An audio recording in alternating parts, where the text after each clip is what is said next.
घना जंगल, ऊंचे ऊंचे पेड़, सुबह की सुनहरी किरणें पत्तों से छनकर जमीन पर बिखर रही हैं। पंछियों की चहचहाहट और बहते झरनों की आवाज से पूरा जंगल जीवंत हो उठा है। इसी जंगल के एक कोने में झाड़ी के पास एक नन्हा सा बच्चा पड़ा रो रहा था।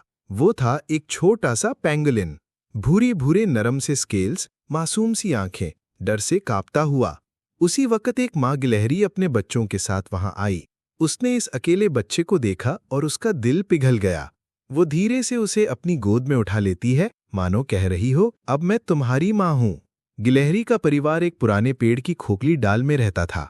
अंदर पत्तों और अखरोटों से बना आरामदायक सा घर। माँ गिलहरी ने सबको नए बच्चे से मिलवाया। ये अब हमारा भी बच्चा है, उसने कहा। छोटे गिलहरी बच्चे खुशी से झूम उठे, लेकिन पिता गिलहरी थोड़े हैरान थे। चुपचाप देखते रहे, फिर भी उन्होंने कुछ नहीं कहा। दिन बीतते गए और पेंगुलिन धीरे धीरे गिलहरी बच्चों के साथ बड़ा होने लगा। वो पेड़ों की टहनियों पर चढ़ने की कोशिश करता, पर बार बार फिसल जाता। बाकी बच्चे हंसते, मगर फिर उसका हाथ पकड़कर उसे ऊपर खींच लेते। कभी वो अखरोट खाने की कोशिश करता, कभी लुढ़कते हुए जमीन पर खेल जाता। माँ गिलहरी हमेशा उसे प्रोत्साहित करती और पिता गिलहरी दूर से चुपचाप सब देख रहे थे। एक दिन खेलते खेलते पेंगुलिन ने गलती से एक डाल तोड़ दी और नीचे गिर पड़ा, पर उसके मजबूत स्केल्स ने उसे चोट लगने से बचा लिया। पिता गिलहरी ने गंभीर स्वर में कहा, देखो, ये हमारे जैसा नहीं है, इसे हमारे साथ नहीं रहना चाहिए। माँ गिलहरी ने शांति से जवाब दिया, ये अलग जरूर है, पर ये भी हमारा बच्चा है। घोंसले के भीतर माहौल भारी हो गया। पिता गिलहरी गुस्से से बोले, इसे जंगल में छोड़ देना चाहिए। माँ गिलहरी की आंखों में आंसू थे। नहीं, ये हमारा है, मैं इसे नहीं छोड़ूंगी। छोटे गिलहरी बच्चे पेंगुलिन के पास सिमट गए। पेंगुलिन खामोश था, उसकी आंखों से आंसू टपक रहे थे। पिता गिलहरी गुस्से में घर से बाहर चले गए और घोंसले में केवल खामोशी रह गई। अगले दिन बच्चे घोंसले के बाहर डालियों पर खेल रहे थे।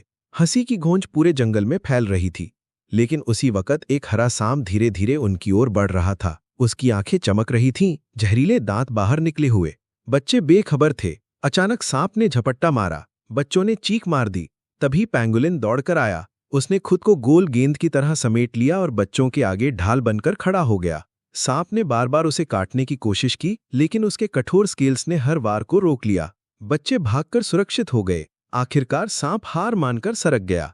बच्चे दौड़कर पेंगुलिन से लिपट गए। भैया, तुमने हमारी जान बचा ली। इसी बीच पिता गिलहरी लौटे और उन्होंने ये सब देखा। उनकी आंखों में ग्लानि थी और दिल में प्यार उमड़ पड़ा। घोंसले में फिर से परिवार इकट्ठा हुआ। माँ गिलहरी गर्व से मुस्कुराई, बच्चे खुशी से नाच रहे थे। पिता गिलहरी ने पेंगुलिन को गले लगाया और कहा, माफ करना बेटा, अब तुम हमेशा हमारे साथ रहोगे। पेंगुलिन पहली बार मुस्कुराया और पूरी दुनिया को जैसे ये संदेश दे दिया, असली परिवार खून से नहीं, प्यार से बनता है। जंगल में शांति छा गई। कहानी खत्म हुई, लेकिन सीख हमेशा के लिए रह गई।